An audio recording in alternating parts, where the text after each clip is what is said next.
Israeli প্রধানমন্ত্রী Benjamin Netanyahu অবশেষে গাজা উপত্যকা পুরোপুরি দখলের সিদ্ধান্তে অটল রয়েছে, যদিও এতে রয়েছে ইসরায়েলি প্রতিরক্ষা বাহিনীর আইডিএফ এর তীব্র আপত্তি ও হামাসের হাতে থাকা আটক জিম্মিদের মৃত্যু ঝুঁকি। বিস্তারিত ডেস্ক রিপোর্টে। সোমবার 4 আগস্ট টাইমস অফ ইসরায়েল জানায়, চলতি সপ্তাহে মন্ত্রিসভার বৈঠকে তিনি গাজা দখলের আনুষ্ঠানিক অনুমোদন চাইবেন।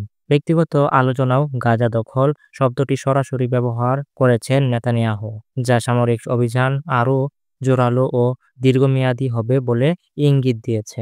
ইসরায়েলি সংবাদ মাধ্যম ওয়াইনেটের তথ্য অনুযায়ী নেতানিয়াহু এক ঘনিষ্ঠ জ্যেষ্ঠ কর্মকর্তা স্পষ্ট করে বলেন, সিদ্ধান্ত ইতিমধ্যে চূড়ান্ত, আমরা গাজা পুরোপুরি দখল করতে যাচ্ছি।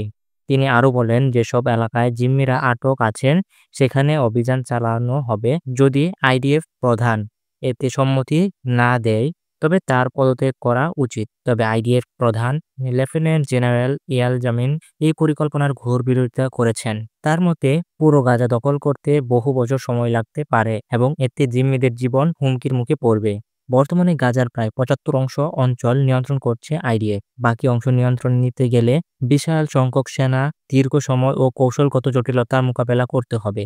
গাজার গভীরে থাকা হামাসের সুসংগঠিত অবকাঠামো এটিকে আরও জটিল করে তুলছে। বিশ্লেষকরা বলেছেন, এই সিদ্ধান্ত গাজার লাখো বেসামরিক নাগরিক ও আন্তর্জাতিক মানবিক সংস্থাগুলোর জন্য চরম সংকট বয়ে আনতে পারে। ইতিমধ্যে জাতিসংঘ সতর্ক করেছে, গাজায় ৫ বছরের কম বয়সী প্রতিটি শিশুর প্রাণঘাতী অপুষ্টির ঝুঁকিতে রয়েছে। এমনকি নেতানিয়াহুকে থামাতে সাবেক ৬০০ ইসরায়েলি কর্মকর্তা মার্কিন প্রেসিডেন্ট ডোনাল্ড ট্রাম্পের হস্তক্ষেপ কামনা করছে।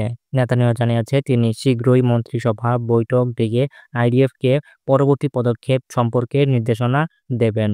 তবে কিছু সূত্র বলেছে, তিনি জিম্মি চুক্তির আলোচনা অগ্রগতির জন্য সাময়িকভাবে সেনা অভিযান স্থগিত রাখার কথাও বলেন। নেতানিয়াহুর সিদ্ধান্ত কেবল গাজার জনগণের জন্যই নয়, বরং ইসরায়েলের ভেতরেও এক নতুন রাজনৈতিক ও সামরিক টানাপোড়েন সৃষ্টি হয়েছে।